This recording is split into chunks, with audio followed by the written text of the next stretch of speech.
समादरणीय भक्तवृन्द हार्दिक नमन, हार्दिक प्रणाम। सधैँ जस्तै आज पनि यहाँहरूका समक्षमा श्री स्वस्थानी व्रत कथाको यो नयाँ श्रृङ्खलालाई लिएर हामीहरू समुपस्थित भइसकेका छौँ। भक्तवृन्द, यहाँहरूका कुनै सल्लाह, सुझाव, जिज्ञासा तथा प्रतिक्रियाहरू छन् भने कृपया कमेन्ट बक्समा यहाँहरूले कमेन्ट गर्न सक्नुहुनेछ। त्यस्तै गरी यहाँहरूका कुनै सल्लाह, सुझाव, जिज्ञासाहरू छन् भने स्क्रिनमा देखाइएका नम्बरहरूमा पनि यहाँहरूले सम्पर्क गर्न सक्नुहुनेछ। त्यस्तै गरी स्क्रिनमा देखाइएका नम्बरहरू मार्फत यहाँहरू व्हाट्सएप तथा भाइबर मार्फत पनि हामीसँग जोडिन सक्नुहुनेछ। भक्तवृन्द, आउनुहोस् आजको कथालाई पनि प्रारम्भ गर्नुभन्दा पूर्व मङ्गलाचरण गरौँ, पुष्पाञ्जली गरौँ। ओम यं ब्रह्मा वरुणेन्द्र रुद्रमरुतः स्तुन्वन्ति दिव्यैः स्तवैर् वेदैः साङ्गपदक्रमोपनिषदैर्गायन्ति यं सामगाः। ध्यानावस्थिततद्गतेन मनसा पश्यन्ति यं योगिनो यस्यान्तं न विदुः सुरासुरगणा देवाय तस्मै नमः। श्रीमच्चन्दनचर्चितोज्ज्वलवपुः शुक्लाम्बरा मल्लिका मालालङ्कृतकुण्डला प्रविलसन् मुक्तावली शोभिता। सर्वज्ञाननिदानपुस्तकधरा रुद्राक्षमालाकरा वाग्देवी वदनाम्बुजे वसतु मे त्रैलोक्यमाता चिरम्। मूकं करोति वाचालं पङ्गुं लङ्घयते गिरिं यत्कृपातमहं वन्दे परमानन्दमाधवं। नमो भगवते तस्मै व्यासायामित तेजसे यस्य प्रसादाद् वक्ष्यामि नारायणकथामिमां। नारायणं नमस्कृत्य नरं चैव नरोत्तमं देवीं सरस्वतीं व्यासं ततो जयमुदीरयेत्। श्री स्वस्थानी परमेश्वर्यै नमो नमः। अथ 31 श्री स्वस्थानी व्रतकथाको 31औं अध्यायमा अगस्त्य नाम गरेका मुनिले सोध्नुहुन्छ, हे कुमारजी, गोमालाई त स्वयं शिवको, पार्वतीको, सप्तऋषिको कृपा थियो र स्वस्थानीको व्रतलाई निमित्त मात्र तुल्याएर तिनलाई उनैले राजमाता बनाएको हुन सक्छ। सुलोचनाको पूर्व जन्मको अधुरो तपस्या थियो होला र यो जन्ममा पूरा गरेर सूर्यलोकमा चिरस्थायी बास पाइन् होलिन्। काञ्चन मालिनीको कथा मात्र श्रोताहरूले सुन्न पाए। उसको पुण्यफलबाट उसलाई प्राप्त भएको उसको अवस्थालाई राक्षस बाहेक कुनै अरू जनताले प्रत्यक्ष देख्न पाएनन्। तसर्थ अब यस्तो प्रकारको कथा सुनाइ बक्सियोस् जसले कुनै देवताको अनुग्रह नपाइकन पूर्वजन्मको अधुरो तपस्याले त्यो प्रकारले आज सहयोग नगरिकन अनि मरेपछि मात्रै पुण्यफल नपाइकन सच्चरित्रतापूर्वक दुःखी जीवन बिताइरहेको बेलामा कसैको उपदेशको भरमा श्री स्वस्थानीको व्रत पूजा र त्रिवेणीको मकर स्नान मात्रै गरेर त्यो पुण्यका प्रभावले तुरुन्त यसै लोकमा मकर स्नानको र श्री स्वस्थानीको उद्यापन पूजा गर्दा गर्दै त्यसै ठाउँमा सबैका सामु सबैले देख्ने गरी औला दौला सम्पत्ति प्राप्त गरेर यसै लोकमा गर्नासम्म सुखशैल गरेका कोही छन् कि छैनन्? छन् भने त्यस्तो पनि एउटा कथा सुनाइदि बक्सियोस् प्रभु भन्दा कुमारजीले आज्ञा गर्नुहुन्छ। हे अगस्त्य मुनि, आज म प्रयागको त्रिवेणीको मकर स्नान साथै श्री स्वस्थानीको व्रत पूजा मकरमा गरिने पञ्चरात्र व्रतको विषयमा उहिले यसै कल्पको 27औं चौघडीको तेस्रो प्रकारको युगको दोस्रो चरणमा अब मैले काम्पिल्य नगरमा घटेको र मैले पनि मुनिहरूका मुखबाट सुनेको यो अत्यन्त राम्रो कथा तिमीलाई बताउँछु, ध्यानपूर्वक सुनाऊ। अघि कुनै समयमा त्यो प्रकारको काम्पिल्य नाम गरेको नगरमा सुमेधा नाम गरेका धर्मात्मा विद्वान ब्राह्मण थिए अनि पतिव्रता धर्ममा रहने उनकी पवित्रा नाम गरेकी पत्नी थिइन्। पूर्व जन्मका कुनै दुष्कर्मले ती ब्राह्मण यस जन्ममा धनधान्यले रहित भएका गरिब थिए, अत्यन्त दरिद्र थिए। धेरै मानिसहरूसँग माग्दा पनि कहीँ पनि केही पनि भिक्षा पाउँदैनथे। न कतै त्यस्तो खानेकुरा पाउँथे, न त कतै राम्रो वस्त्र नै पाउँथे। रूप र यौवनले मनमोहक रूप भएको उस पतिलाई उनकी पतिव्रता पत्नी पवित्रा सधैँ तन मनले सेवा गर्थिन्। कहिल्यै पनि अतिथिको पूजा अर्थात् भोजनले सत्कार गर्नु पर्यो भने तब त्यो आज ती पवित्रलाई त्यो दिन भोकै रहनु पर्थ्यो। अतिथिको सेवा गर्दाको दिनमा उनी भोकै रहन्थिन् र पनि विशालाक्ष अर्थात् ठुला आँखा हुने ती सुन्दरी स्त्री कहिल्यै पनि मलिन मुख गर्दैनथिन्। त्यस्तै अत्यन्त सुन्दरी आज ती हँसीले आफ्नो शरीरलाई सुकाउँदै दुब्लाउँदै गएकी, तथापि आफ्नो स्वामीलाई कहिल्यै पनि चिन्ता नदिने, कहिल्यै पनि घरमा खान छैन भनेर आज चिन्ता र पीर नदिने आफ्नी ती पत्नीलाई देखेपछि एक दिन ती सुमेधा नाम गरेका ब्राह्मणले आफ्नी पत्नीको आफूमा भएको त्यो प्रेम बन्धनकन आफ्नो चित्तमा विचार गरेर अनि ती ब्राह्मणले आफ्नो भाग्यलाई धिक्कार्दै ती आफ्नी प्रिय भाषिनी पत्नीसँग भन्दछन्, हे सुन्दरी, हे पत्नी, म के गरौँ, के काम गरौँ? केही गर्दा पनि मैले धन पाउन सकिनँ। ठुला ठुला ठुला ठुला मान्छेसँग पनि मैले माग्दछु, तर ती पनि मलाई केही धन दिँदैनन्। हे सुन्दरी, मैले के गरौँ, कहाँ जाउँ? तिमी नै मलाई केही उपाय भन। हे प्रिय, विद्या धनले त गृहस्थ चल्दैन, अर्थात् बिना धनले गृहस्थ्याइ चल्दैन। अब तिमी मलाई धन कमाउनका निम्ति परदेश जानका लागि आज्ञा देऊ। धन कमाउनका लागि म परदेश जान्छु। त्यस देशमा पनि जो होनहार हुनु छ उही नै मिल्दछ, तर उद्यम त गर्नै पर्दछ, काम त गर्नै पर्दछ। उद्यम नगरिकन कुनै पनि कामको सिद्धि हुँदैन। त्यसै कारण बुद्धिमानहरू सधैँभरि कल्याणकारी राम्रो उद्यमको प्रशंसा गर्दछन्। आफ्ना पतिको त्यस्तो कुरालाई सुनेर आँखाभरि आँसु डबडबाएर विनयले गर्दन केही झुकाएर ती बुद्धिमती नारीले हात जोडेर बोलिन्, हजुरभन्दा जानकारिता कोही पनि छैन। हजुरले नै आज्ञा दिएकी हुनाले अर्थात् सोधिएकी हुनाले म अहिले यहाँ बोलिरहेकी छु। हमेसै आपत्तिमा परेका पनि हितैषी मनुष्यहरूले हितकै कुरा बोल्दछन्। यो पृथ्वी तलमा जहाँ कहीँ गए पनि पहिले दान गरेको नै मिल्दछ। दान नगरिकन त सुनको मेरु पर्वतमा गए पनि केही पाइँदैन। पूर्व जन्ममा जो विद्या दान गरेको छ, पूर्व जन्ममा जो प्रकारको धन दान गरेको छ, पूर्व जन्ममा जो भूमि दान दिएको छ, यो जन्ममा त्यही नै प्राप्त हुन्छ। विधाता ब्रह्माले छैठौँका दिनमा निधारमा जो लेखिदिएका छन् त्यही नै जहाँ जहाँ गए पनि मिल्दछ। के नदिएको वस्तु कहीँ मिल्दछ र? कहीँ गए पनि केही मिल्दैन। हे पतिदेव, पूर्व जन्ममा न मैले न हजुरले सत्पात्रहरूको हातमा थोरै वा धेरै कति पनि चोखो धन दान दिएका रहेनछौँ। किनकि यो देशमा अर्थात् यो ठाउँमा वा अर्को ठाउँमा जहाँ गए पनि सबै ठाउँमा पहिले दिएको नै पाइन्छ। विश्वेश अर्थात् विश्वका पालक ईश्वरले अन्न मात्र त अर्थात् खान मात्र त दान नगरेको भए पनि कुनै प्रकारले दिनुहुन्छ अर्थात् पुर्याउनुहुन्छ। त्यसै कारण हे पतिदेव, हजुरले पनि मैले पनि यही नै सँगै बस्नु पर्दछ। हे महामान्य स्वामी, हजुर नभइकन त म यहाँ एक क्षण मात्र पनि रहन सक्दिनँ। न आमा, न बाबु, न दाजु, न भाइ, न सासु, न ससुरा, न अरू प्रकारका मानिसहरू, न आफन्तहरू, न आफ्ना बन्धु बान्धवहरू, न पूर्ववासीहरू, न छरछिमेकीहरू, ती कोही पनि आज यो प्रकारले श्रीमान श्रीमती नभएका श्रीमान र पति नभएकी नारीलाई सत्कार गर्दैनन्, मन पराउँदैनन्। त्यसैले आज पतिहीन त्यो नारीलाई सबैले दुर्भगा दुष्ट यस्तो प्रकारको व्यवहार गर्दछन् र नाना प्रकारले निन्दा गर्दछन्।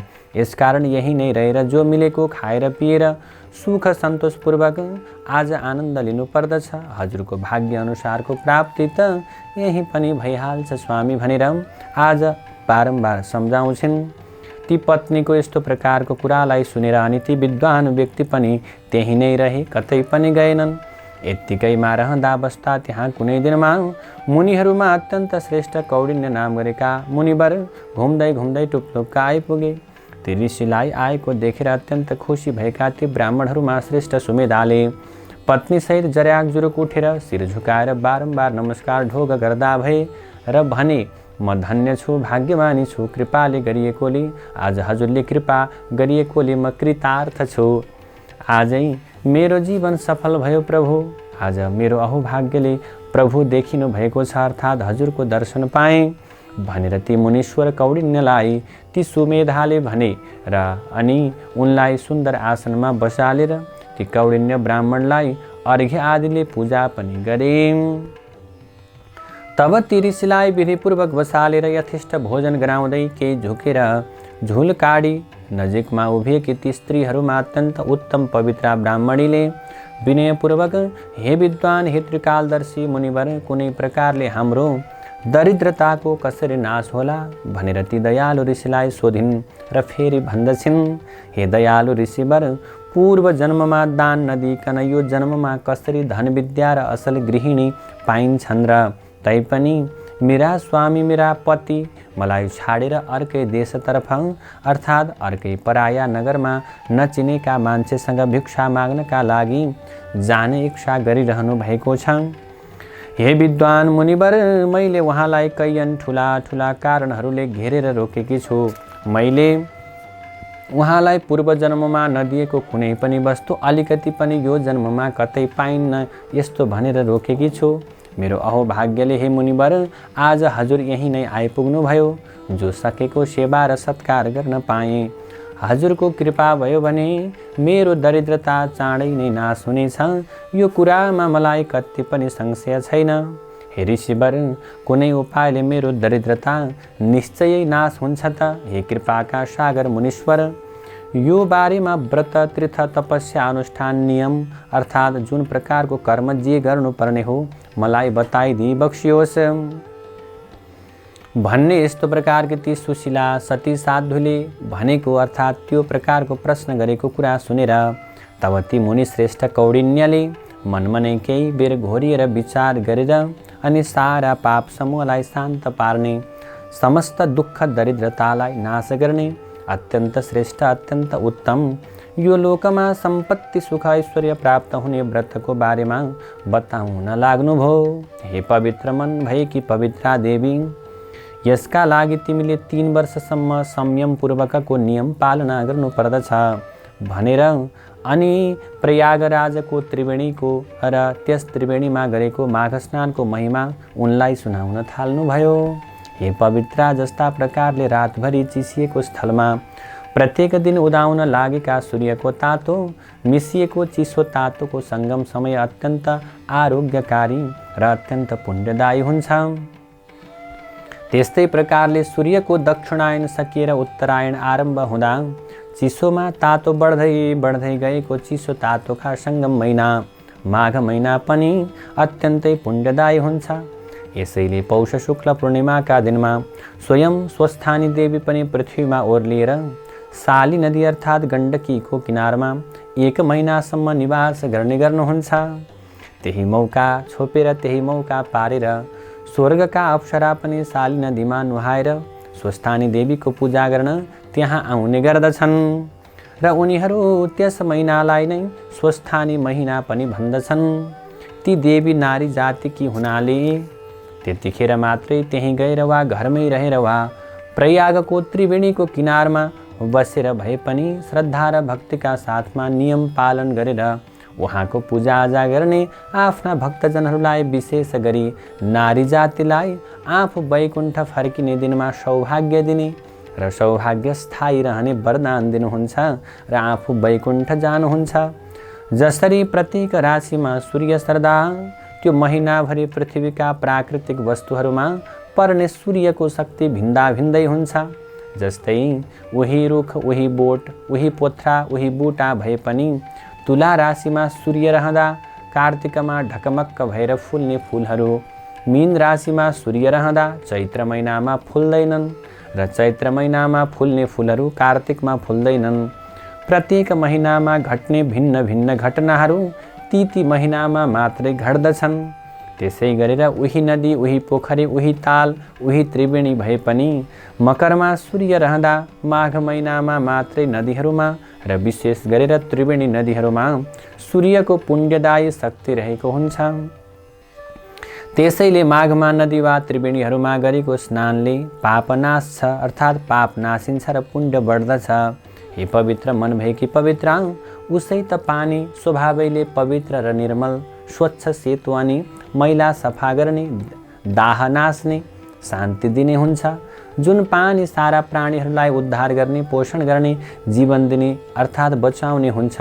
यसै उसले सारा वेदमा पानी नै नारायण देवता हुनुहुन्छ भनेर भनिन्छ।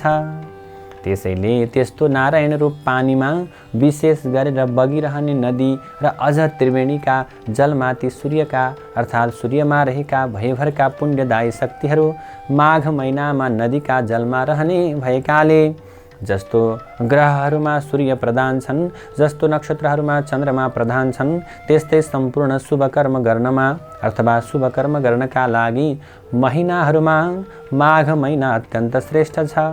मकर राशिमा सूर्य भएको माघ महिनामा छिपछिपे पनि निर्मल जलमा अथवा छिपछिप भए पनि निर्मल शुद्ध जलमा प्रातःकालमा गरिएको स्नानले महापापीहरूलाई पनि स्वर्ग दिलाउँछ। हे पवित्र, चर अचरले भरिएको तिनै लोकमा यस्तो योग दुर्लभ छ। अशक्त जन पनि यस योगमा केवल 3 दिन भए पनि बहँदो नदीमा नुहाउनु, अशक्त जनले पनि दरिद्रता दूर गर्ने इच्छाले केही न केही दान गर्नु, माघ महिनामा 3 दिन पनि तीर्थमा स्नान गर्नाले धनी जनहरू धेरै बाँच्ने हुन्छन्। मकर राशिमा सूर्य रहेको पुण्य समयमा 5 वा 7 वा दुवै दिन भए पनि गरिएको माघ स्नान शुक्ल पक्षको चन्द्रमा बढ्दै गए झैँ फल बढ्दै जाने हुन्छ, किनकि अति पुण्य माघ मास मनुष्यहरूलाई पुण्य दिने हुन्छ। स्नान दान आदि कर्मले माघका सबै तिथिहरू असल कार्य गर्नका लागि योग्य छन्, किनकि ती कार्य गर्नेहरूलाई तिनले अक्षय स्थान दिलाउँछन्। त्यसकारण आफ्नो कल्याण चाहने व्यक्तिले माघ महिना बस्ती बाहिर बहेको जलमा, माघ महिनामा बस्तीभन्दा बाहिर बगेको जलमा नुहाउने गर्नु। अब म तिमीलाई माघ स्नान गर्ने विधि बताउँछु, सुन। श्रेष्ठ मनुष्यहरूले माघमा व्रत बसेर माघ स्नान गर्नका लागि केही विशेष नियमहरूको पालन पनि गर्नुपर्दछ। धेरै फल पाउनका लागि बुद्धिमानले कतिपय खानेकुरा पनि छोड्नुपर्छ। महिनाभरि नै भुइँमा सुत्ने गर्नुपर्छ। तिल मिसाएको घिउको हवन गर्नुपर्छ। सनातन वासुदेव भगवानलाई 3 समय 3 काल अर्थात् प्रातः, बिहान, मध्याह्न र सायं त्रिकाल पूजा गर्ने गर्नुपर्छ। भगवान माधवको उद्देश्य गरेर अखण्ड दीपको पनि दान गर्नुपर्छ। दाउरा, काम्लो, वस्त्र, जुत्ता, कुमकुम, केसर, घिउ, तेल, डसना, सिरक, गलैँचा, पर्दा र अन्य यी सबै वस्तु पनि हे पवित्रा देवी यथाशक्ति आफ्नो सावकाश अनुसार, आफ्नो योग्यता क्षमता अनुसार माघमा दान गर्नुपर्छ। यस्तै नै गरी माघ महिनामा वेद पढेको ब्राह्मणलाई, त्यस्तै गरेर वेद पढ्ने ब्राह्मणलाई, दुखी दरिद्रहरूलाई थोरै भए पनि सुवर्ण अर्थात् थोरै भए पनि धन सम्पत्ति अथवा थोरै भए पनि भोजन दान गर्ने गर्नुपर्छ। यो दान त समुद्र झैँ कहिल्यै ननासिने हुन्छ। माघ महिनामा अर्काले बालेको आगो व्रतिजनले नताप्नु, वेद नपढेकोले दान नलिनु। माघको अन्त्यमा आफ्नो शक्ति अनुसार, आफ्नो क्षमता अनुसार ब्राह्मण देवहरूलाई, त्यस्तै गरेर दुखी गरिबहरूलाई भोजन गराउनु अनि आफ्नो कल्याण चाहने व्यक्तिले तिनीहरूलाई दक्षिणा दिनु। एकादशीको व्रतको उद्यापन गरे झैँ त्यसै गरेर माघका व्रतको पनि अन्त्यमा उद्यापन गर्नु। हे पवित्र हृदय भएकी पवित्रा, अक्षय स्वर्गवास चाहने श्रद्धालु व्यक्तिले अनन्त पुण्य पाउनका लागि तथा भगवान श्री विष्णुलाई प्रसन्न पार्नका निमित्त अघि बताइएका कुराहरू अवश्य गर्नुपर्दछ। हे गोविन्द, हे अच्युत, हे माधव, मकरमा सूर्य रहेको माघ महिनामा गरिएको यो स्नानले, यो प्रकारको नुहाउने कर्मले हे भगवान बताए अनुसारको फल प्रदान गर्नुहोस्। यस्तो मन्त्र, यस्तो बोली, यस्तो वाक्य उच्चारण गरेर चुपचाप नुहाउने गर्नु अनि एकाग्र चित्तले बारम्बार वासुदेव हरिकृष्ण माधव भगवानलाई सम्झना गर्नु, सम्झिनु, स्मरण गर्नु। अब त्यस्तै गरेर नजिकमा जलाशय नभए जलपूर्ण गाग्रोलाई राति बाहिर खुला वायुमा राखेर घरमै नुहाउने गरे पनि हुन्छ। त्यो त्यस्तो घरको स्नान पनि तीर्थकै बराबर, तीर्थकै स्नान बराबर समस्त इच्छाहरूलाई पुरा गर्नेवाला हुन्छ। माघमा नियमपूर्वक व्रत गर्नेले भोजनमा चाहिने सबै वस्तु सहितको सिधा पनि दान गर्नुपर्दछ। त्यस्तो प्रकारको स्नानको प्रभावले त्यो मनुष्य नर्कमा जाँदैन। मनुष्यहरूले तातो पानीले जुन स्नान सदा घरैमा गरिन्छ, मकरमा सूर्य रहँदा गरिएको त्यो स्नान सदाको भन्दा 6 गुणा बढी फल दिने हुन्छ। अनि हे पवित्र बस्ती बाहिर बापी पनेरा आदिमा गरिएको माघ स्नान चाहिँ घरमै 12 वर्ष गरिएको नित्य स्नान बराबरको हुन्छ। पोखरीमा 2 गुणा र सामान्य खोलामा नुहाएको स्नान फल 4 गुणा बढी हुन्छ। स्वयं बनेका तालहरूमा गरिएको माघ स्नान सदाको स्नानभन्दा 100 गुणा, त्यस्तै अरू महानदीहरूको सङ्गममा गरिएको माघ स्नान चाहिँ सदाको भन्दा 400 गुणा बढी फल दिने हुन्छ। हे पवित्र मकरमा सूर्य रहँदा गङ्गामा गरिएको माघ स्नानले मात्रै पनि मनुष्यले माथि बताइएका ती सबै फलको 1000 गुणा फल प्राप्त गर्दछन्। माघ महिनामा जो जन गङ्गामा डुबुल्की मारेर नुहाउँछन् ती जनहरू 4000 युगसम्म स्वर्गबाट फर्किनु पर्दैन। जो मनुष्य माघमा गङ्गामा नुहाउँछ उसले प्रतिदिन 1000 तोला सुन दान गर्ने गरेको बराबरको त्यो फल पाउँछ। माघ महिनामा गङ्गा स्नान गर्नाले जो फल प्राप्त हुन्छ त्यस्तो त्यो फलभन्दा प्रयागमा गङ्गा यमुना सरस्वतीको सङ्गममा गरिएको माघ स्नानले गङ्गाका स्नानको 100 गुणाको 1000 गुणा बेसी फल मिल्छ भनेर आज ऋषिहरूले भन्नुभएको छ। हे पवित्र जनताको कल्याण गर्नमा अथवा जनताको कल्याण गर्नका लागि अथवा त्यो प्रकारले जनताकै कल्याण गर्नुपर्दछ। त्यस कलिङ्ग नगरमा त्यतिखेर म अरू समस्त प्रकारका गणिकाहरूको शिरोमणि अर्थात् अग्रणी थिएँ। हे राक्षस, त्यस जन्ममा मैले आफ्नो इच्छा अनुसारका सारा भोगहरू भोगेँ। मैले आफ्नो खराब कर्मले गर्दा त्यो नगरलाई नै दूषित गरेकी थिएँ।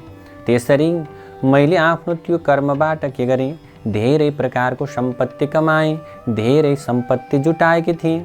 हे राक्षस, त्यतिखेर म आफ्नो घरमा कति सुन र कति रत्न छ त्यो खराब कर्म गरेर कति सुन कमाएँ त्यसको अन्त मैले जान्दिन थिएँ, किनकि मैले त्यहाँ विभिन्न प्रकारको खराब कर्म गरेर त्यहाँका समस्त प्रकारका धनाढ्य व्यक्तिहरूलाई मोहित गरेर धेरै प्रकारले सम्पत्ति थुपारेकी थिएँ।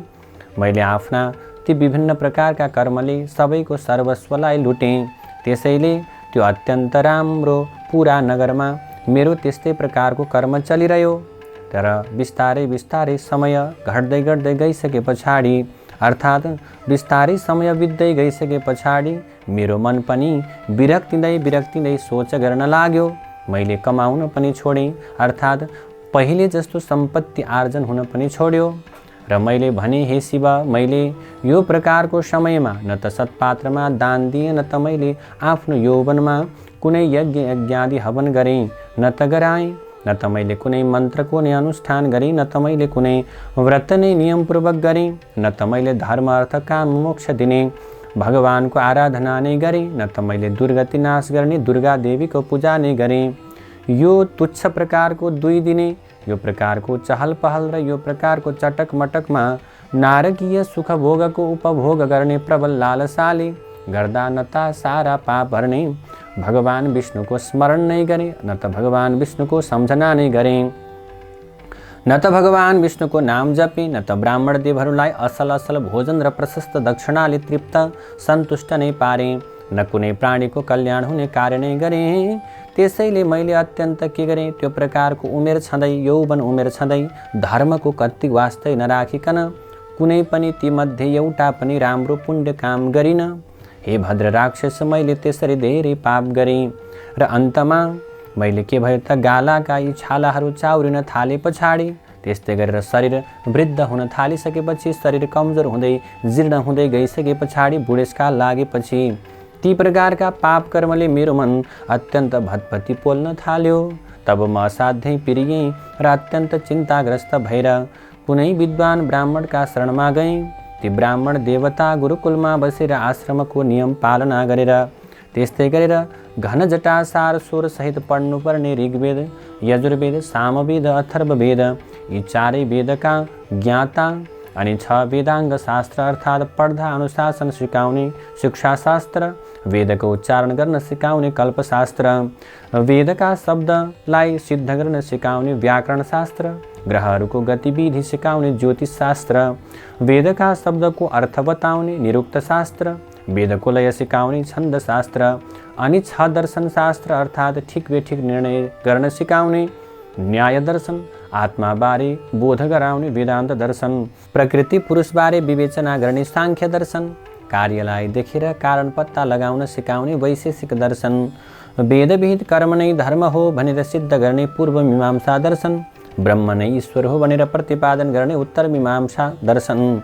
यी 6 दर्शन र चित्तवृत्तिलाई रोकेर चित्तलाई एउटै वस्तुमा अड्याइराख्न सिकाउने योग दर्शनका 8 अङ्ग अर्थात् इन्द्रियका पछि मन नदौडाउनु नै यम, पवित्रतापूर्वक दैनिक सदाचारमा रहनु नै नियम, पद्मासन आदिमा बस्न सिक्नु नै आसन, श्वास प्रश्वास क्रिया गर्न सिक्नु नै प्राणायाम, इन्द्रियका वेगलाई रोक्नु नै प्रत्याहार, सूर्यको तेजमा मात्रै मनको एकाग्रता हुनु नै ध्यान, त्यस्तै गरेर सुनेको कुरा यथार्थ बुझ्नु नै धारणा, प्राणलाई ब्रह्माण्डमा पुर्याई उहीँ राखी राखी भएको अविचल स्थिति नै समाधि, यी विद्याका ज्ञाता अर्थात् जान्ने तथा गाउँ बस्तीका विद्यालय महाविद्यालय विश्वविद्यालयहरूमा पढाइने व्यावहारिक 14 प्रकारका विद्या र 64 कला विद्यामा पारङ्गत, अनि लघु सिद्धान्त कौमुदीको साह्रै नै उपयोगी न अत्यन्त सुन्दर प्रकारले सबैले पढ्न सक्ने त्यो खालको अर्थ लेखिदिएर संस्कृत पढ्न प्रारम्भ गरेका छात्रहरू र त्यो पढाउने गुरुहरूका श्रद्धा पात्र भएका, त्यस्तै अष्टसिद्धिका ज्ञाता अर्थात् हात्तीलाई भुसुनो बनाउन सक्ने शक्ति हुने अणिमा सिद्धि, भुसुनोलाई हात्ती बनाउने महिमा सिद्धि, मुसोलाई हात्ती जस्तै गरौँ बनाउने गरिमा सिद्धि, हात्तीलाई मुसो जस्तै हलुङ्गो बनाउने लघिमा सिद्धि, त्यस्तै गरेर नपाइने वस्तु पाउन सक्ने प्राप्ति सिद्धि, थोरैलाई धेरै बनाउन सक्ने त्यो प्राकाम्य सिद्धि, त्यस्तै गरी स्वयं शासक बन्न सक्ने ईशिता सिद्धि र कसैलाई पनि वशमा गराउन सक्ने त्यो प्रकारको वशिता सिद्धिकन साधनाद्वारा साधेका सिद्ध अनि मन्त्रले फुकेको पानी आँखामा छ्यापिदिएर रत्नाकर कहिने समुद्रभित्र रहेको महापद्म पद्म शङ्ख मकर कच्छप मुकुन्द कुन्द नील खर्ब नामका नवविधि अर्थात् सम्पत्तिका भण्डार देखाइदिने तथा अत्यन्त शान्त स्वभावका अत्यन्तै शान्तिप्रिय एवं चित्तको स्थिरता सम इन्द्रियहरूको निरोध दम सत्यता तप शुद्धता शौच क्षमापन क्षान्ति मोहरहितता आर्जव बोधता ज्ञान विशेष बुद्धि विज्ञान ईश्वरमा अटल विश्वासता आस्तिक्य कृपापन दया सहृदयतापन दाक्षिण्य यी गुण भएका तथा अत्यन्त सन्तोषीहरूको उन्नति देखेर रमाउने कसैलाई पनि उसको कल्याण हुने कुरा मात्र भन्ने मान अपमानमा समान रहने मानिसले आकाशमा उड्न सिक्यो पानीमा यसरी दौडिन अर्थात् पानीमा बुड्न सिक्यो भुइँमा गुड्न सिक्यो तर मानिसको परस्परमा कस्तो सद्व्यवहार हुनुपर्छ भन्ने कुरा सिक्न सकेन भनेर सधैँ चिन्ता लिइरहने समाजको चिन्ता लिने किन्तु भूमिबाट जलबाट पैदा गरिएको हुनाले भूमिपुत्र भौमासुर कहिने जसलाई भस्मासुर पनि भन्दछन् त्यस्तो प्रकारको जसले आफ्नै आमा पृथ्वीलाई खोक्रियाएर उसको सन्तुलनलाई बिगारेर परिणाममा विध्वंस रूपी प्रलय गराउँछ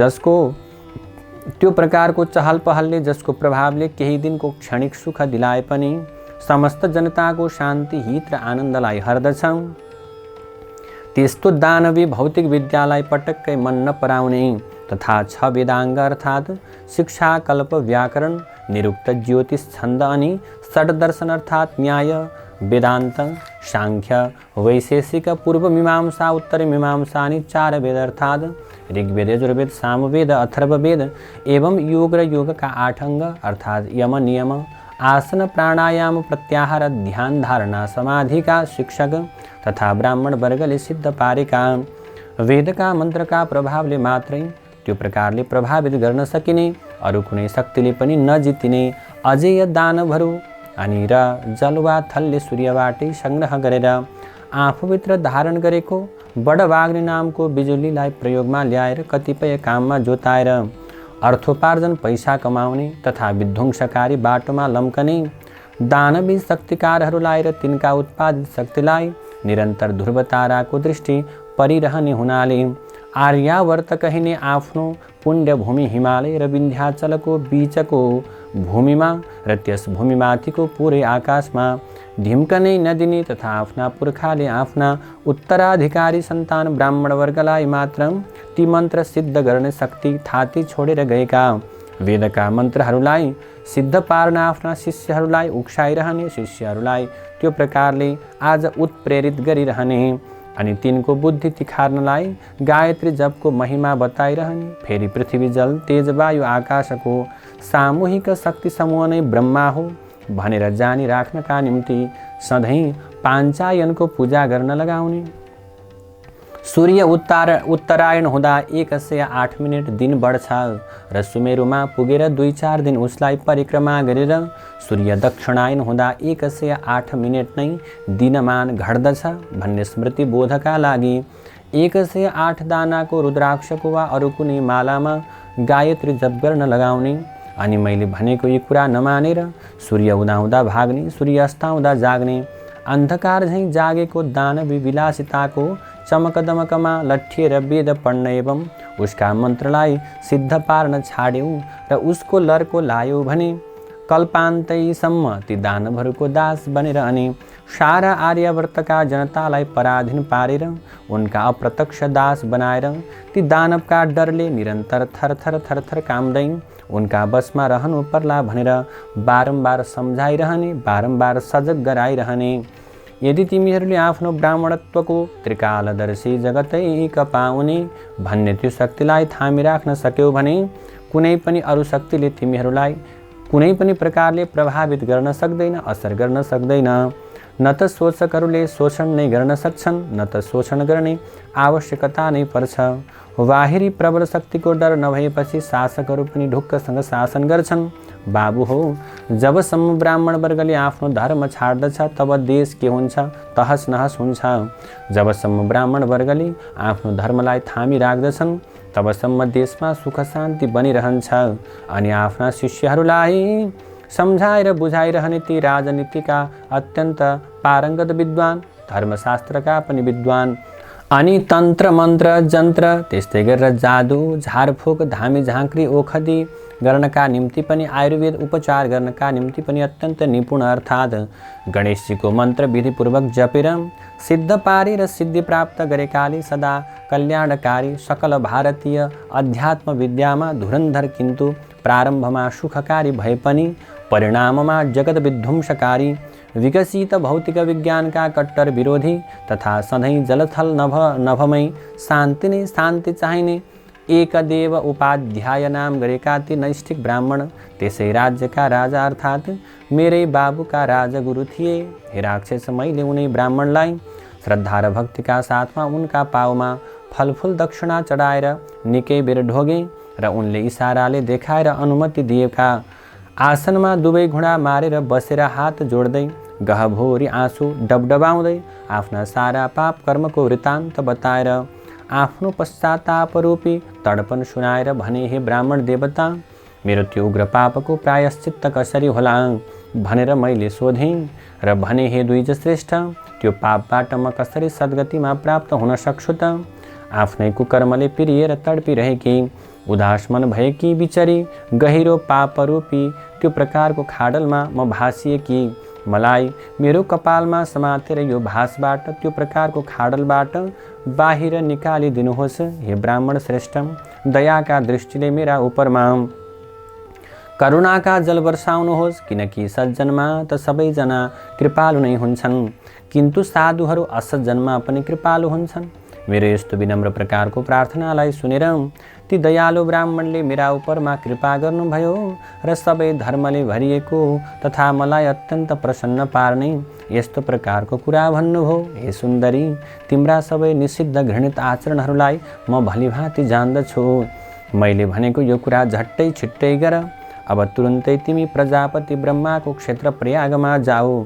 वहाँ गएर त्यहीँ रहेर सधैँ गङ्गा यमुना सरस्वती नदीको सङ्गम त्रिवेणीमा नुहाउने गर।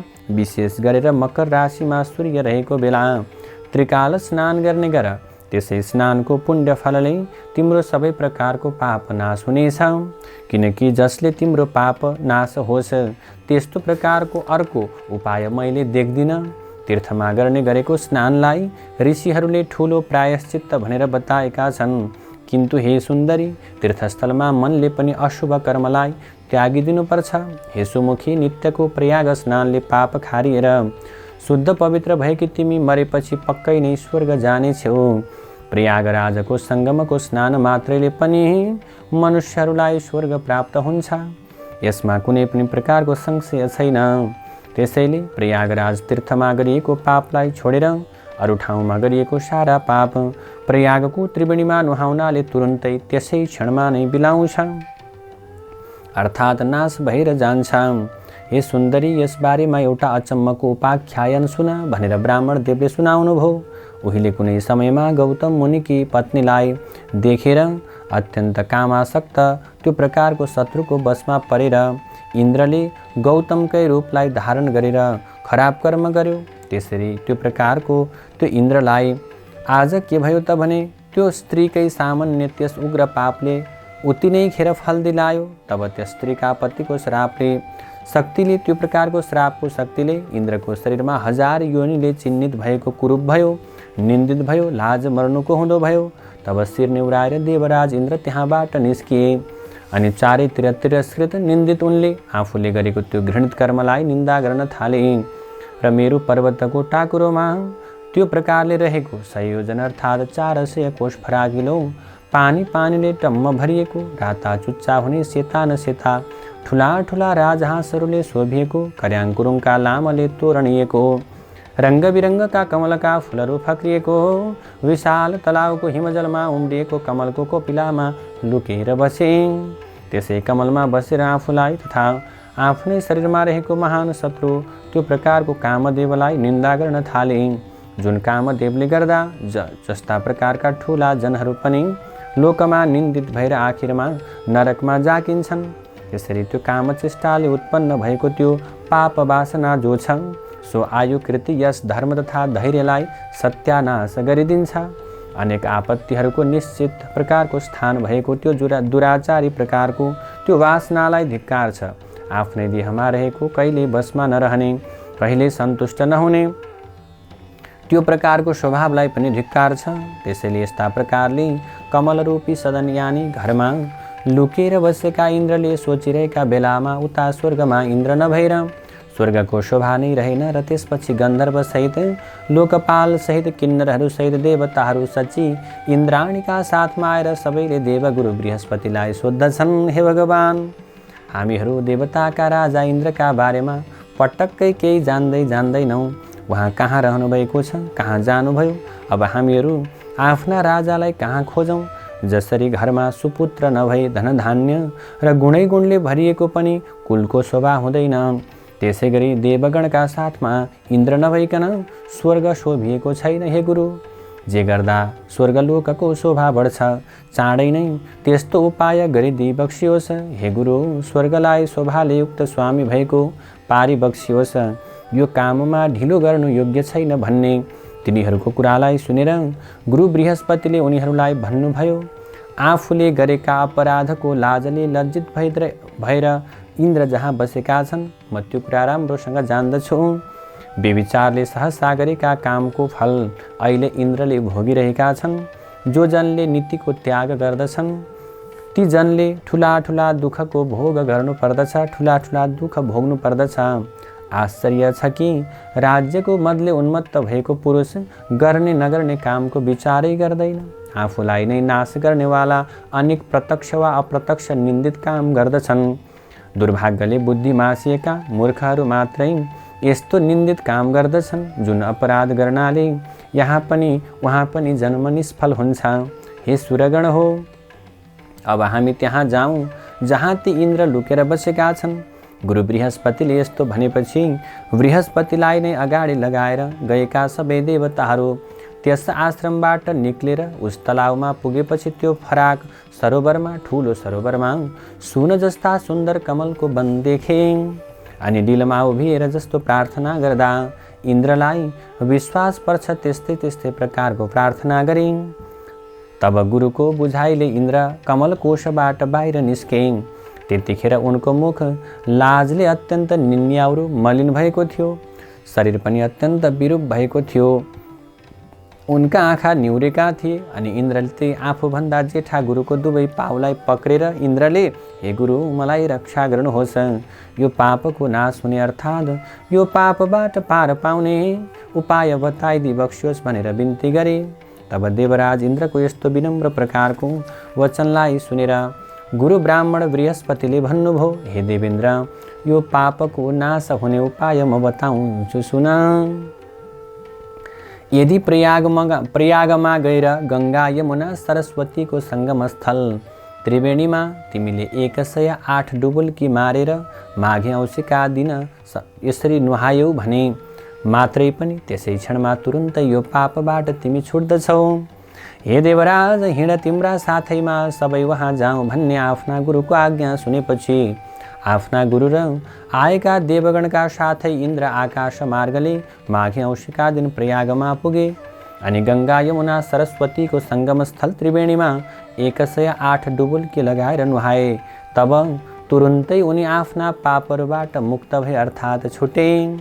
अनि अत्यन्त प्रसन्न भएका देवगुरुले उनलाई वर दिनुभयो, हे निष्पाप इन्द्र, प्रयागमा कुम्भ स्नान मात्र गर्नाले तिम्रो यो पाप नाश भयो। हे इन्द्र, अब सबै पाप नासिएका तिम्रा 1000 योनिका बदला मेरो कृपाले अहिले तिम्रा 1000 दिव्य दृष्टि होउन् भनेर वरदान दिनुभयो। त त्यति नै खेर ब्राह्मणका वरले सचिपति इन्द्र पनि जसरी मानसरोवर हजारौँ कमलले शोभिएको छ त्यसै गरेर अरूले नदेखिने दिव्य 1000 आँखाले शोभिए। त्यसपछि सबै देवताहरूले ऋषिहरूले पूजिएका तथा गन्धर्वहरूले प्रार्थना गरिएका छँदा ती इन्द्र आफ्नो अमरावती नाम गरेको नगरीमा गए। यस्ता प्रकारले प्रयागको त्रिवेणीमा माघे औँसीमा नुहाउनाले त्यस्तो पापी इन्द्र तुरन्तै पाप सखाप भएका भए। त्यसै कारण हे कल्याणी, आफ्नो उग्र पाप नाश गर्न चाहने हे सुन्दरी, अब तिमी तुरन्तै आफ्नो समस्त पापको विनाश गर्नका लागि तथा अचल स्वर्ग वा कैलासवास प्राप्तिका लागि त्यो देवताहरूले पनि सेवा गरिएको प्रयागको त्रिवेणीको सङ्गममा जाऊ। र आज पौष शुक्ल एकादशी हो। आजको 5 दिनमा पौष शुक्ल पूर्णिमा आउँछ। त्यस दिनदेखि नै प्रातः क्रिया सकेर हात गोडाका नङ काटेर त्रिवेणीमा नुहाई धुवाई गरेर शुद्ध पवित्र भएर हविष्य वस्तु मात्र दिनहुँ 1 छाक खाएर त्यहाँका तीर्थ पुरोहितहरूलाई सोधेर उनले भने बमोजिम, उनले गराए बमोजिम त्यो प्रकारको कर्म गरेर नियमपूर्वक त्रिवेणीमा त्रिकाल स्नान गरी सौभाग्य दिने, सौभाग्य बढाउने, पाप सखाप गराउने, स्वर्गवास दिलाउने श्री स्वस्थानी देवीको व्रत बसेर माघ शुक्ल पूर्णिमाका दिन देवीको उद्यापन पूजा सक्ने गरी उसै बीचमा नै मकर राशिमा सूर्य सरेको दिन परे माघे सङ्क्रान्तिदेखि फागुन सङ्क्रान्ति नलागेसम्मका दिनहरूमा त्रिवेणीमा माघ स्नान अर्थात् मकर स्नान श्रद्धा भक्तिपूर्वक ओम नमो भगवते वासुदेवाय यो मन्त्र जप्दै गर्ने गरत स्वस्थानी देवीको कृपाले र प्रयागको त्रिवेणीमा माघभरि मकर स्नान गरेको पुण्यले तिम्रो सारा पाप नाश हुनेछ र निष्पाप भएकी तिमीले अन्तमा सदाका लागि कैलासवास वा स्वर्गवास प्राप्त गर्नेछौ भन्ने यस्तो त्यो इन्द्रको वृत्तान्त सहितको मङ्गलकारी वचन ते ब्राह्मणको मुखबाट सुनेर मैले उति नै खेर हतारिँदै उनका गोडामा ढोगेर आफ्ना सबै बन्धुजनहरूलाई दासदासीलाई पनि ऐश्वर्यशाली आफ्नो घरलाई त्यति मात्रै कहाँ हो र। हे राक्षस, सकल भौतिक भोगका विषयलाई प्रत्यक्ष विषको गाँस जस्तै मानेर प्रत्यक्ष प्रकारको विष जस्तै ठानेर चटक्कै त्यागेर अनि आफ्नो शरीरलाई पनि क्षणभङ्गुर अर्थात् केही दिनपछि नै अवश्य नाश हुने भनेर त्यो प्रकारले विचार गरेर म ती ब्राह्मणको घरबाट बाहिर निस्किएँ र नरक रूपी समुद्रमा जाकिने भयङ्कर अन्तस्करणको आगाले हृदयमा भदभती पोलिएकी मैले हे राक्षस तब त्यहीँबाट सरासर प्रयागमा गएर ब्राह्मण देवताले बताए जस्तै गरेर श्री स्वस्थानी परमेश्वरीको व्रत पूजा र माघभरि नै त्रिकाल स्नान अर्थात् बिहान मध्याह्न साँझ नियमपूर्वक गङ्गा यमुना सरस्वतीको सङ्गमस्थल त्रिवेणीको जलमा श्रद्धाका साथमा पटकै पिक्षे ओम नमो भगवते वासुदेवाय जप्दै 108 डुबुल्की मारेर मकर स्नान गर्ने गरे। अब हे बुढा राक्षस, त्यस त्रिवेणीमा गरेको मकर स्नानको महिमा सुन। 3 दिन त्यहाँ लगालग मकर स्नान गरेपछि मेरो समस्त पाप नाश भयो। बाँकी 27 दिनको माघ स्नानले मलाई जो पुण्य प्राप्त भयो त्यो पुण्यले मलाई देव योनिमा जन्मायो। यतिखेर म देवी पार्वतीकी अत्यन्त प्यारी सङ्गिनी साथी भएर कैलाशमा रमाउँदै बसेकी छु। त्यसै प्रयागको मकर स्नानको प्रभावले नै मलाई यस्तो यो पूर्व जन्मको सबै कुराको सम्झना, पूर्व जन्मको जाति स्मरण ज्ञान, इच्छाअनुसारको रूप बदल्न सक्ने शक्ति, यो खेचरी यानि आकाशमा उड्ने र उहीँ अडिन सक्ने गति अनि राजगुरुमा भएको विविध प्रकारको विद्याको ज्ञान र यो कैलाशको बासको प्राप्त भएको हो। त्यसैले प्रयागको मकर स्नानको महिमा सम्झेर प्रत्येक माघमा प्रयागमा मकर स्नान गर्नका निम्ति म प्रयाग जाने गरेकी छु। अब कैलाश पुगेर पार्वतीका साथै स्वस्थानी देवीको पनि पूजा गर्छु।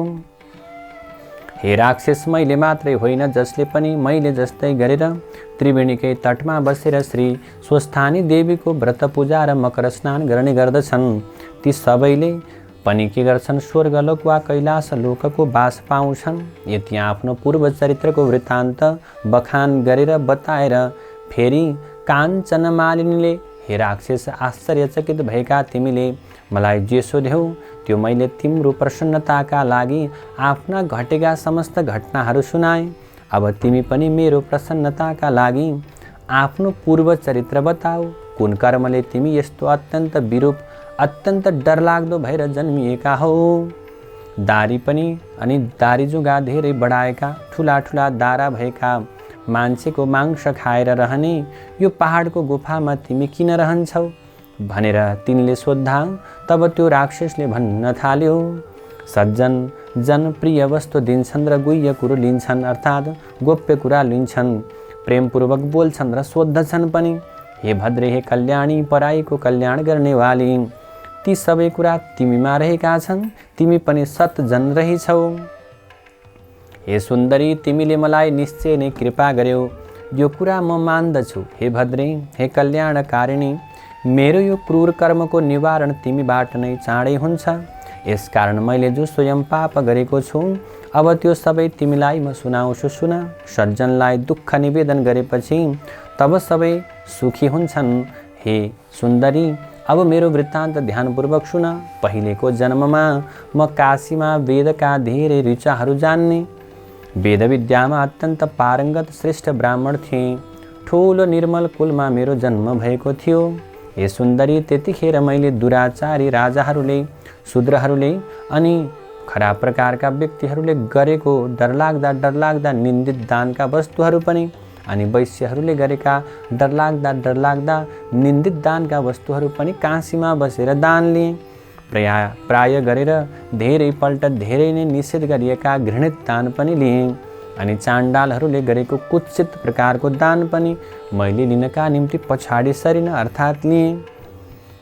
यहाँसम्म कि किसानहरूले बजारमा किन्नै पर्ने तर पसलेले 100 किनेको वस्तुलाई करैकरको भारी बोकाएर 300 किसानलाई बेच्ने अनि किसानले उब्जाएको खाद्यान्न वा खाद्य वस्तु किन्दा चाहिँ सुख्ती घट्ती ढुलाई कोढी कुसिद नगर प्रवेश कर घटाएर 100 को त्यो प्रकारको सामग्रीलाई 60 किनेर समस्त किसानलाई अत्यन्त प्रकारले आज उनीहरूमाथि अत्यन्त ज्यादती गरेर उत्तम खेती, मध्यम व्यापार, अधम चाकरी भन्ने बृहस्पतिको नीतिलाई उल्टो गराएर उत्तम चाकरी, मध्यम व्यापार, अधम खेती बनाउने शुक्राचार्यको त्यो प्रकारको नीतिलाई अँगालेर किसानहरूलाई आज अत्यन्त खराब प्रकारको कर्म गर्ने, अर्थात् किसानहरूलाई अत्यन्त घाटा हुने, किसानहरूलाई मार पर्ने अनि साधु सज्जनहरूलाई सताउने तत्कालीन प्रकारका हुल्लहडबाज, त्यस्तै गरी हुल्याहरूको पार्टीवादी सरकारको पार्टी शासकले धाक देखाउन गरिएको त्यो किसान शोषिएको पापै पापले मुछिएको द्रव्यदान लिन पनि पछि परिन र दान लिएर पनि फुर्किन छोडिन। तथा अरू पनि म लोभीले त्यहाँ कति हो कति अनेक पाप गरेँ, जहाँ मैले जो नगरेको पाप कर्म छ त्यो छैन होला।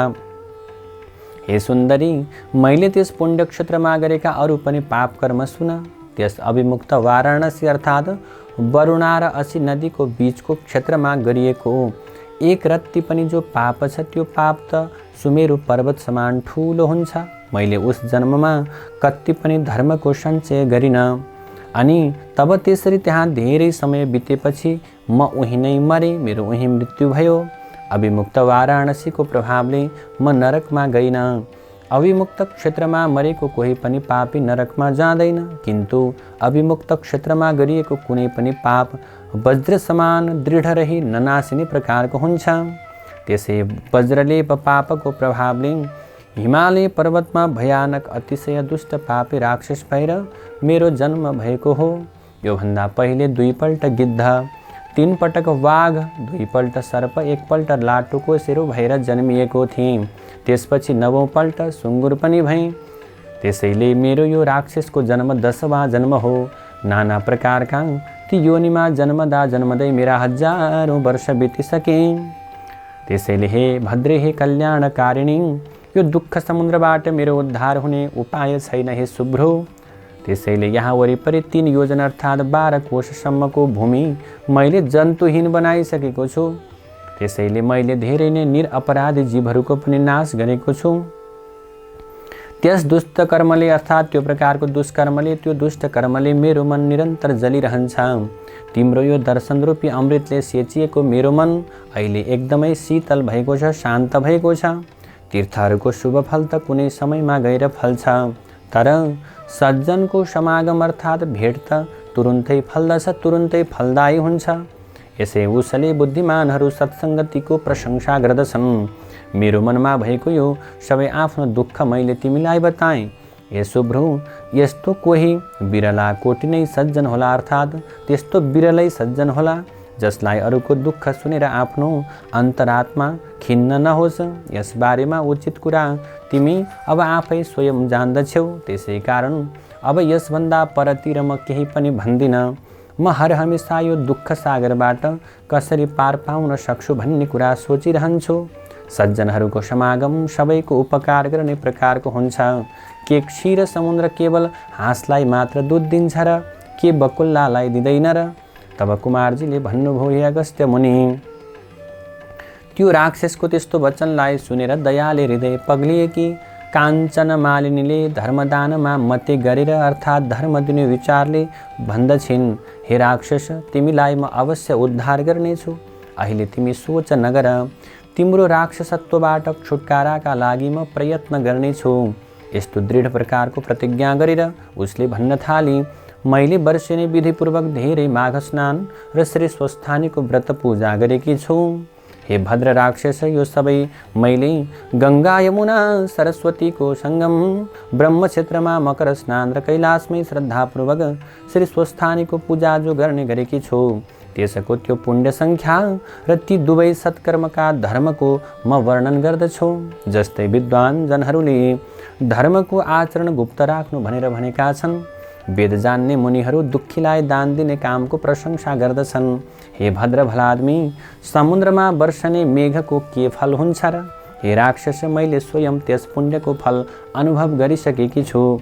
हे मित्र, तुरन्तै तिम्रो पाप विनाश गर्नका लागि मैले अब के गर्छु, मेरो त्यो पुण्यबाट केही पुण्य तिमीलाई दिन्छु तिम्रो उद्धारका लागि भनेर अनि आफ्नो चिसो लुगा निचोरेर तब त्यो जल आफ्नो पसरमा हातमा मुठीमा लिएर उसले त्यो बुढो राक्षसलाई आफूले गरेका 3वटा माघ महिनाको पुण्य त्यहाँ प्रदान गरी, हे अगस्त्य मुनि, श्री स्वस्थानीको पुण्य मिसिएको त्यसको त्यो माघ स्नानको धर्मबाट पैदा भएको त्यस पुण्यको प्रभाव सुनाव। त्यो पुण्य पाएर उसै बेला उसले राक्षसी शरीरलाई त्याग गर्यो र सूर्य जस्तो तेजिलो देवताको आकारको भयो अनि हर्षले उसका आँखाहरू खुल्न थाले। हर्षले उसका आँखाबाट आँसु बग्न थाले। देवताहरूले ल्याएको विमानमा तत्कालै ऊ आरोहण गर्यो, चढ्यो। त्यतिखेर आकाशमा स्थित विमानमा उसको तेज चम्कियो। तब आफ्ना प्रभाले आफ्नो कान्तिले दसैँ दिशालाई प्रकाशमान पार्दै दिव्य देह धारण गरेको त्यो राक्षसले तब मानौ दोस्रो सूर्य समानको शोभा पायो। त्यसपछि उसले त्यो सज्जन काञ्चन मालिनीलाई प्रशंसा गर्दो भयो र भन्यो, हे भद्रे, हे कल्याणी, कर्मको फल दिनेवाला जो भगवान ईश्वर छन् त्यो सबै कुरा हो उनले जान्दछन्। जहाँ जुन पापले मेरो उद्धार हुनै सक्दैनथ्यो ती सबै पापबाट तिमीले मेरो निस्तार गरिदियो, मेरो उद्धार गरिदियो। हे देवी, अब पनि कृपापूर्वक मेरा उपर प्रसन्न हुनुहोस्, दया गर्नुहोस् र साराका सारा नीति नै नीतिले भरिएको त्यो प्रकारको कल्याणकारी शिक्षा मलाई दिनुहोस्। त्यो तिम्रो सबै शिक्षा निश्चय नै धर्मको आचरण गराउनेवाला हुनुपर्छ, जुन कर्म गर्नाले फेरि म पाप गर्ने पापी नरहँ, अर्थात् पाप गर्ने पापी नहुँ। त्यो त्यस्तो नीति सुनेपछि तिम्रो आज्ञा पाएर अनि मात्र म सुरलोक जान्छु। हे अगस्त्य मुनि, त्यो राक्षसले भनेको प्रिय धर्ममय करुणामय यस्तो वचनलाई सुनेर अत्यन्तै प्रीतिपूर्वक त्यो काञ्चन मालिनी उसलाई धर्मनीति सुनाउन थाली। हे दिव्य देहमा परिवर्तन भएका राक्षस, अब तिमी हमेशा धर्मको सेवन गर, प्राणी हिंसा त्याग, महात्माहरूको सेवा गर, कामदेव रूप प्रबल शत्रुलाई जित, अर्काको दोष गुणको चर्चा पटक्कै गर्न छाडेर सधैँ साँचो बोल्ने गर, हरिको या हरको हर दिन पूजा गर्ने गर। लौ अब सरासर देवलोक जाऊ, पछि मर्त्यलोकमा जन्म लिएपछि पनि हड्डी मांस रगत भरिएको यो शरीरमा आज लिप्त हुने आफ्नो बुद्धिलाई तिमीले त्याग्नु है। त्यो शरीरमा लिप्त नहुनु, हमेशै पारिवारिक प्रकारको कर्ममा माया ममतामा मात्रै नलागेर रात दिन यो संसारलाई क्षणभङ्गुर ठान, इच्छा शक्ति प्राप्त गराउन सक्ने योगमा श्रद्धा बढाएर त्यसैमा मात्रै तनमन लगाएर वैराग्य अर्थात् निष्प्रिय भावमा रमाउने हो। अनि मैले यो धर्मको मार्ग तिम्रो प्रीतिले भनेकी हुँ। सबै कुरा मनमा राख र शील स्वभावको हौ। राक्षसी शरीरलाई त्यागेर देवताको रूपलाई धारण गरेर अत्यन्त चम्किलो भएर विमानमा बसेका तिमी अब झट्टै सुखपूर्वक सरासर स्वर्गमा जाऊ। यस्तो धर्मनीति सुनिसकेर तब सन्तुष्ट देखिएको त्यो राक्षसले बोल्दछ, नित्य तिमी प्रसन्नतापूर्वक अर्थात् आनन्दतापूर्वक रहे, तिम्रो सधैँ कल्याण होस्, जय होस्। हे वरवर्णिनी सुन्दरी, चन्द्र सूर्य रहेसम्म तिमी कैलाशमा नै महादेव शिवका नजिकमा रमाइरहनु अनि पार्वतीजीका साथमा तिम्रो सदा अटुट प्रेम रहोस्। हे माता, हजुर सदा धर्ममा श्रद्धावाली, तपस्यामा निष्ठावाली हुनुहोस्। शरीरमा लोभ र ममत्व तिम्रो नरहोस्। दुखीहरूको र दुःखलाई सधैँ हेर्ने विचार्ने गरी बक्सियोस्। यस्तो भनेर यति भनेर अनि ती सज्जन काञ्चन मालिनीलाई ढोगेर त्यतिखेर देवता जस्तै सुन्दर भएको त्यो राक्षस धेरै गन्धर्वहरूले प्रार्थना गरिँदै सरासर स्वर्ग जाँदो भयो। तब त्यतिखेर त्यहाँ अक्षुदमा स्वस्थानीको नित्य पूजा गर्न आएका देवकन्याहरूले त्यो तमासा देखेर, त्यो दृश्य देखेर, त्यो आश्चर्यजनक प्रकारको अवस्थालाई देखेर हर्षले गदगद भएका छँदा त्यहाँ आएर त्यस काञ्चन मालिनीको शिरमा फुलको वृष्टि वर्षाए। त्यसपछि उसलाई अङ्कमाल गरेर ती कन्याहरूले, हे भद्रे, तिमीले त्यो राक्षसलाई विचित्र तरिकाले पापबाट छुटायो भन्ने प्रिय भन्दा पनि प्रिय वचन बोल्दा भए। त्यो दुष्टका भयले कोही पनि यस जङ्गलमा पस्न सक्दैनथ्यो। अब हामी निर्भय भएर अत्यन्त आज नडराइकन यो जङ्गलमा सुखपूर्वक डुलफिर गर्छौँ भन्दै ती देवकन्याहरू आफ्नो नित्य पूजा सिद्ध्याउन अक्षोदतिर लागे। हे अगस्त्य मुनि, तिनीहरूको त्यो कुरालाई, त्यस्तो प्रकारको कुरालाई सुनेर काञ्चन मालिनी अत्यन्त खुसी भई। तब त्यो सती काञ्चन मालिनी उसै दानले कृतार्थ हुँदै भैर स्वस्थानी परमेश्वरीको नित्य पूजा गर्नका निम्ति ऊ कैलाशतिर उडी। उड्दा हुँदै गन्धर्व कन्या त्यो श्रेष्ठ काञ्चन मालिनी परी त्यस राक्षसलाई के भयो त भने उसको त्यो राक्षस योनिबाट छुटाएर त्यो सुन्दरी, त्यो प्रकारको त्यो काञ्चन मालिनी तुरुन्तै आकाश मार्गले उडेर कैलाश जाँदा आफूले गरेको परोपकारले गर्दा अत्यन्त प्रसन्न भइन्।